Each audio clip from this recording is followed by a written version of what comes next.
అందరికీ నమస్కారం, స్వాగతం. ఈరోజు మనం ఒక చాలా ముఖ్యమైన కాని తరచుగా తప్పుగా అర్థం చేసుకునే ఒక అంశం గురించి లోతుగా చర్చిద్దాం. అవును, ఇది చాలామందికి కొంచెం కన్ఫ్యూజింగ్గా అనిపించే విషయం కూడా. కరెక్ట్. అదే హిందూ వారసత్వ చట్టం 1956. అందులోనూ ప్రత్యేకంగా సెక్షన్ 15 గురించి. అంటే వీలునామా రాయకుండా ఒక హిందూ స్త్రీ మరణిస్తే ఆమె ఆస్తి ఎవరికి వెళ్తుంది, ఏ క్రమంలో వెళ్తుంది అనే దాని గురించి. అవును, పురుషుల కోసం సెక్షన్ 8 ఉంటే ప్రత్యేకంగా స్త్రీల కోసమే ఈ సెక్షన్ 15 రూపొందించబడింది. అవును. అయితే మనం ఈ చర్చ మొదలుపెట్టే ముందు 2 విషయాలు స్పష్టం చేసుకోవాలి. తప్పకుండా. ఒకటి, ఈ నియమాలన్నీ ఆ వీలునామా లేని సందర్భాలకు మాత్రమే. ఓకే, వీలునామా ఉంటే అందులో ఉన్న ప్రకారమే జరుగుతుంది. అంతే. ఇక రెండవది, ఇది ఆమె సంపూర్ణ యాజమాన్యంలో ఉన్న ఆస్తికి మాత్రమే వర్తిస్తుంది.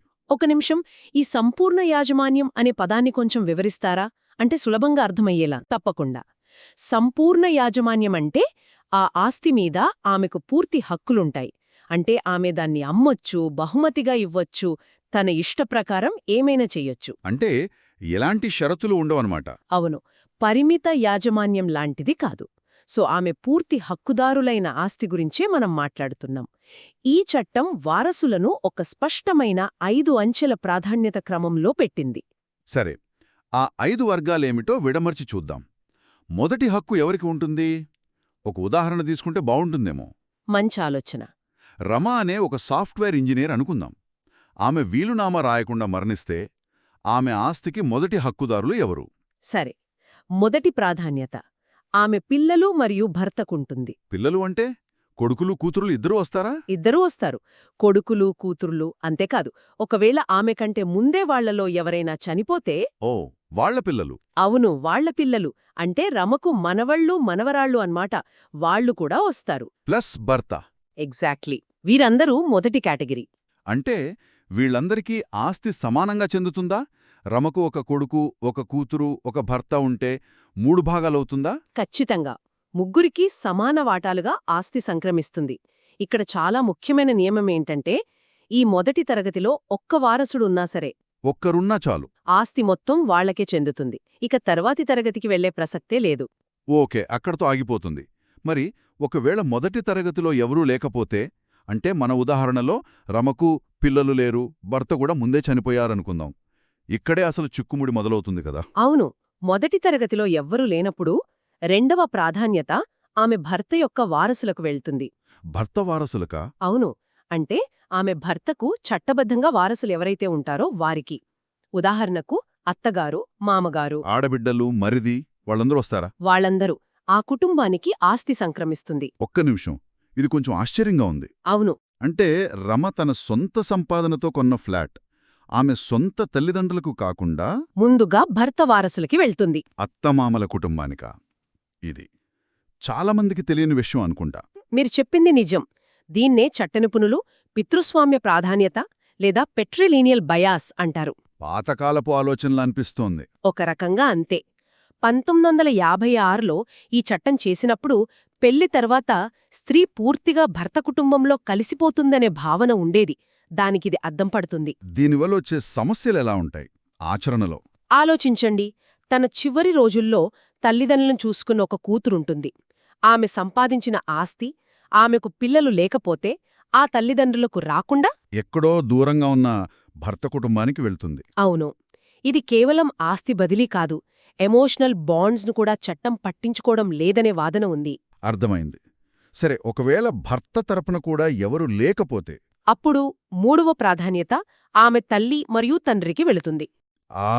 ఇక్కడ వస్తారన్నమాట తల్లిదండ్రులు. అవును, మొదటి 2 తరగతుల్లో ఎవరూ లేకపోతేనే వాళ్లకి అవకాశం. వాళ్ళిద్దరికీ సమాన వాటాలు వస్తాయి. సరే, ఒకవేళ ఈ 3 కేటగిరీలలో కూడా ఎవరూ లేకపోతే, అంటే రమకు పిల్లలు, భర్త, అత్తమామల వైపు బంధువులు, సొంత తల్లిదండ్రులు కూడా ఎవరూ జీవించి లేరు, అప్పుడేంటి పరిస్థితి? ఆస్తి ప్రభుత్వానికి వెళ్ళిపోతుందా? లేదు, అప్పుడే కాదు, ఇంకా 2 వర్గాలున్నాయి. ఓ, ఇంకా ఉన్నాయా? ఉన్నాయి. 4వ ప్రాధాన్యత ఆమె తండ్రి వారసులకు. అంటే ఆమె సోదరులు, సోదరీమణులు. అవును, అన్నదమ్ములు, అక్కచెల్లెలు, వాళ్ల పిల్లలు, అలా పుట్టింటివైపు బంధువులకు ఆస్తి వెళ్తుంది. వాళ్ళు కూడా ఎవరూ లేకపోతే? అప్పుడు చిట్టచివరిగా 5వ ప్రాధాన్యత ఆమె తల్లి వారసులకు అంటే తల్లి తరపున ఉన్న బంధువులకు ఉంటుంది. ఓకే, ఈ 5 అంచెల వ్యవస్థ చాలా స్పష్టంగా ఉంది. అయితే ఇందాక మీరు ఆస్తి రకం గురించి అన్నారు కదా, అవును. అంటే రమ స్వయంగా సంపాదించిన ఆస్తికి, ఆమెకు వారసత్వంగా వచ్చిన ఆస్తికి చట్టమేదైనా తేడా చూపిస్తుందా? అద్భుతమైన ప్రశ్న. ఇక్కడే సెక్షన్ 15(2) అమలులోకి వస్తుంది. ఇది సాధారణ నియమానికి ఒక ముఖ్యమైన మినహాయింపు. మినహాయింపు. అవును. దీని వెనుక ఉన్న సూత్రం చాలా సింపుల్. ఇంకా చెప్పాలంటే చాలా న్యాయంగా కూడా అనిపిస్తుంది. అదేమిటా సూత్రం? ఆస్తి ఏ కుటుంబం నుండి వచ్చిందో అదే కుటుంబానికి తిరిగి వెళ్ళాలి. ఇది వినడానికి చాలా బావుంది. కానీ దీనికొక కీలకమైన షరతుంది. షరతా? సరే, మన రమా ఉదాహరణతోనే వివరిస్తారా కొంచెం వివరంగా? తప్పకుండా. 2 సందర్భాలు చూద్దాం. మొదటిది సెక్షన్ 15(2)లోని క్లాజ్ ఏ. రమకు ఆమె తల్లిదండ్రుల నుండి ఒక స్థలం వారసత్వంగా వచ్చింది అనుకుందాం. ఓకే. ఆమె వీలునామా లేకుండా చనిపోతే అప్పుడు మనమొక ప్రశ్న అడగాలి. ఏమిటది? ఆమెకు పిల్లలు ఉన్నారా లేదా? ఒకవేళ పిల్లలెవరూ లేకపోతే? అప్పుడు ఆమె తల్లి వేరుగా ఆమె తండ్రి వారసులకే చెందుతుంది. అంటే ఆమె పుట్టింటి వాళ్లకే అన్నమాట, సోదరులు సోదరీమణులకు. ఆధారంలోని ఒక పోలిక ఇక్కడ సరిగ్గా సరిపోతోంది. అప్పు తీసుకున్న పుస్తకాన్ని తిరిగి అసలు లైబ్రరీకే ఇచ్చేయడం లాంటిది అని. కరెక్ట్. అంటే పుట్టింటి ఆస్తి పుట్టింటికే. చాలా సహేతుకంగా ఉంది. అవును. ఇక 2వ సందర్భం క్లాజ్ బి. అదేవిధంగా రమకు తన భర్త లేదా మామగారి నుండి కొన్ని షేర్లు వారసత్వంగా వచ్చాయి అనుకుందాం. సరే.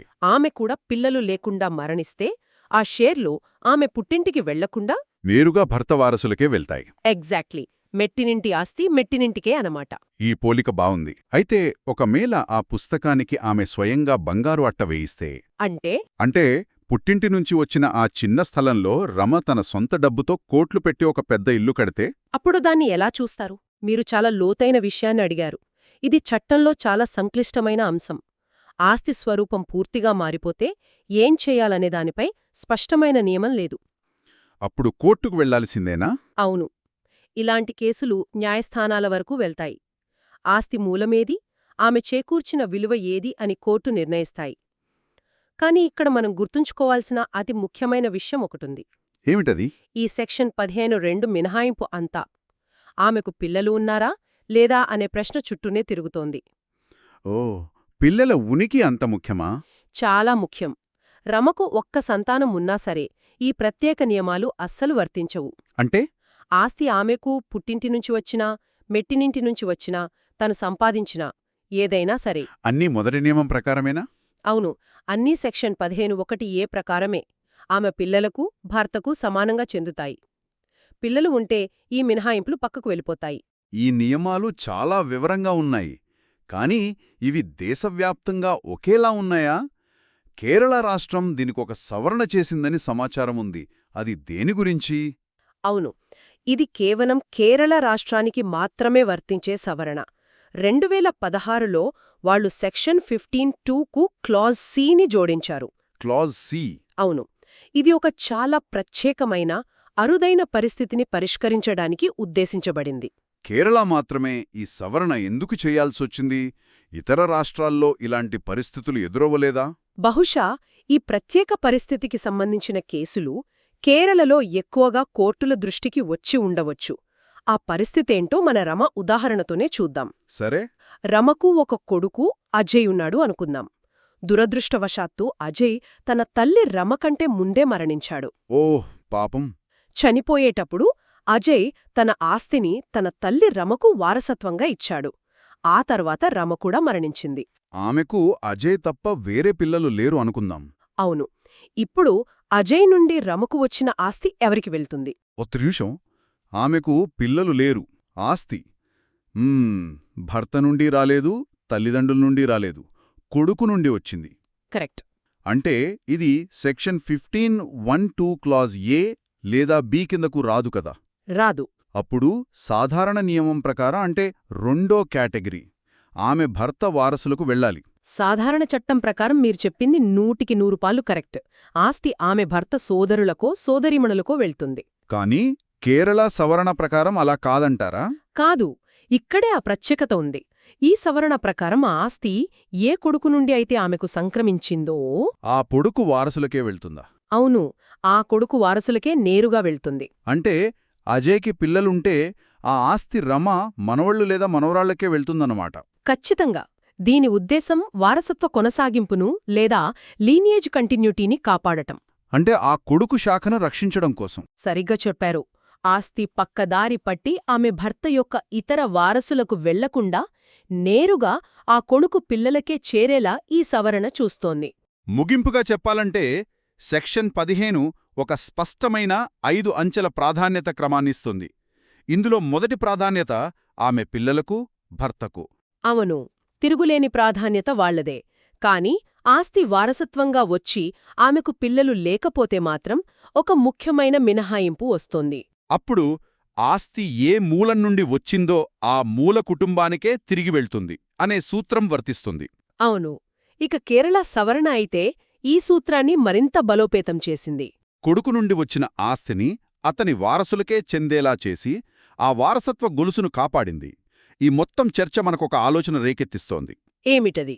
సాధారణ వారసత్వ క్రమంలో అంటే సెక్షన్ 15(1)లో ఒక స్త్రీకి పిల్లలు లేనప్పుడు ఆమె సంపాదించిన ఆస్తిమీద ఆమె సొంత తల్లిదండ్రుల కన్నా ఆమె భర్త కుటుంబానికి ప్రాధాన్యత ఇవ్వడమనేది. మనమిందాక అనుకున్నట్టు అప్పటి సామాజిక ఆలోచనలను ప్రతిబింబిస్తోంది. అవును. అయితే ఇప్పుడు సమాజం మారుతోంది కదా. చాలా మారింది. నేటి స్త్రీలు ఆర్థికంగా స్వతంత్రులు. వారికి పుట్టింటితో, మెట్టినింటితో ఉన్న బంధాలు, బాధ్యతలు కూడా మారుతున్నాయి. ఈ నేపథ్యంలో 1956లో చేసిన ఇలాంటి చట్టపరమైన ప్రాధాన్యతలను మళ్లీ చూడాల్సిన అవసరముందా? ఒక స్త్రీ వారసత్వ క్రమంలో ఆమె పుట్టింటివారికి, మెట్టింటివారికి మధ్య ఉన్న ప్రాధాన్యత ఇప్పటి సామాజిక వాస్తవాలకు అద్దం పట్టాలా అనేది ఆలోచించదగ్గ విషయం.